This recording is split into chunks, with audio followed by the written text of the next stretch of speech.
Bom dia, galerinha! Tudo bem com vocês? Espero que sim, que todos estejam bem. Queridos, prestem atenção. Nós vamos continuar com o nosso assunto de concordância verbal. Como eu falei para vocês anteriormente, o assunto é grande, por isso que eu estou dividindo em partes, e é um assunto muito importante, tá? Então, eu peço para que vocês reforcem a leitura em casa e leiam o capítulo de vocês do módulo, que é o capítulo 8, do módulo 3, e, por favor, leiam e vão sinalizando as regrinhas que vocês acharem mais difíceis, tá bom? Eu vou tentar falar de cada uma, nem que seja de uma forma sucinta. Por isso que eu vou dividir em várias partes. Então, vamos lá. Vamos falar um pouquinho hoje da concordância com o sujeito composto. Como assim sujeito composto? Vai ser aquele sujeito que ele possui dois ou mais núcleos, tá? E aí nós vamos fazer a concordância verbal de duas maneiras. Nós vamos ver esse sujeito composto antes do verbo e vamos ver o sujeito composto depois do verbo. Vamos lá. O sujeito composto, quando ele vier antes do verbo, a gente vai, na verdade, seguir a regra geral, que é colocar o verbo no plural. Vamos ver aqui no exemplo.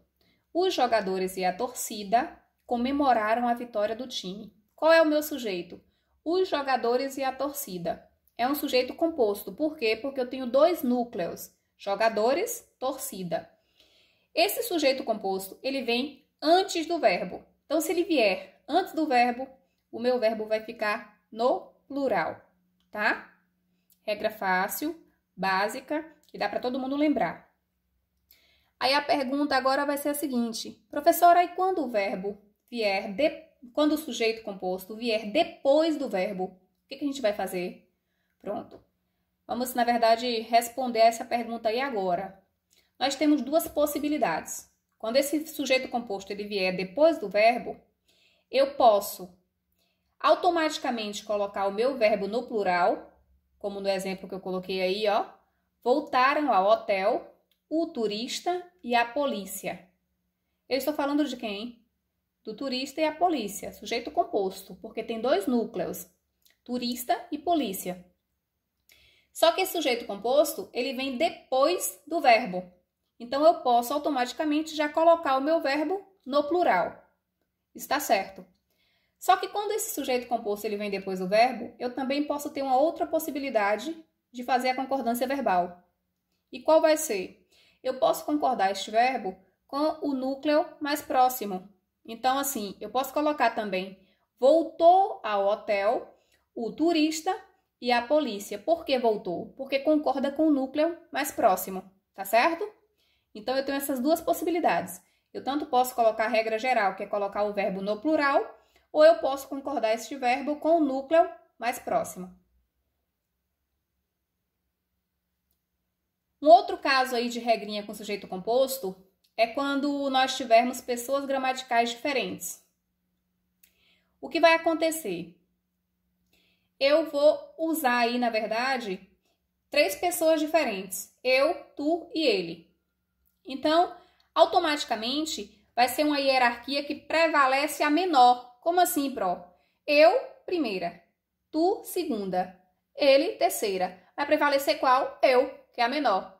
E se eu não tiver a primeira pessoa? Prevalece o tu, que é a segunda, tá certo? Então, assim, sempre vai prevalecer a menor pessoa. Hierarquicamente, vem primeiro a primeira pessoa e depois a segunda. Vamos ver aqui o exemplo, ó.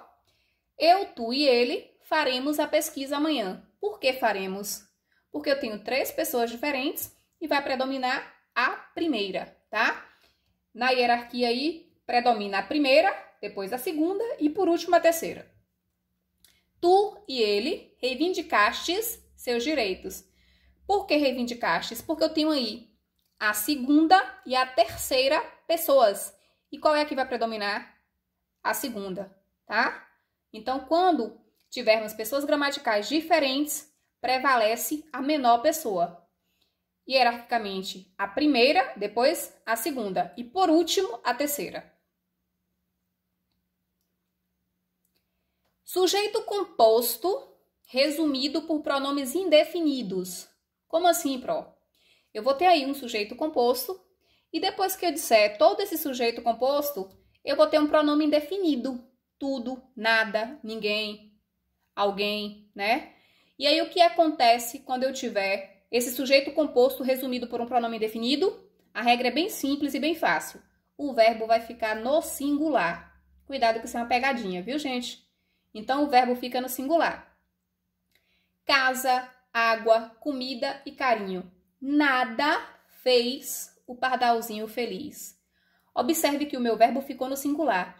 Por que o verbo ficou no singular? Porque todo o sujeito composto foi resumido por um pronome indefinido, que no caso aí foi nada, tá? Então, cuidado, porque a regra ela é bem clara e bem fácil. Por fim, hoje vamos ver a última regrinha. Os verbos bater, soar e dar. Indicando horas. O que vai acontecer? O verbo vai concordar com o numeral. Bateu 1 hora no relógio da catedral. Por que coloquei bateu? Porque concordou com o numeral, que seria o quê? 1 hora. O numeral seria 1. Quando o sujeito ele for determinado, gente, isso vai mudar. Por quê? Porque o verbo vai concordar com ele. Como assim, Pró? Observem aí no exemplo. O relógio bateu 5 horas. Você poderia achar que você ia concordar com o numeral 5. Só que aí o sujeito... O numeral não, perdão, o relógio. O sujeito aí vai ser o relógio. Eu estou falando de quem? Do relógio. Então, assim, qual foi a regra básica que nós falamos na semana passada? Que o sujeito sempre vai concordar com o verbo. Ou o verbo vai sempre concordar com o sujeito. O sujeito aí, ele é determinado, é o relógio, sujeito simples. Então, automaticamente, o meu verbo vai concordar com o sujeito, tá? Então, cuidado, porque, assim, são detalhes que acabam confundindo. Você poderia achar que era bateram aí porque ia concordar com o numeral 5. Mas não, porque aí nós temos um sujeito que é determinado. E se o sujeito for determinado, a regra geral é que o verbo vai concordar com ele. Então, o relógio bateu 5 horas. Hoje nós vamos parar por aqui. Na próxima aula, nós vamos finalizar com outras regrinhas e eu vou passar a atividade para vocês, tudo bem? Um beijo, queridos. Fiquem com Deus.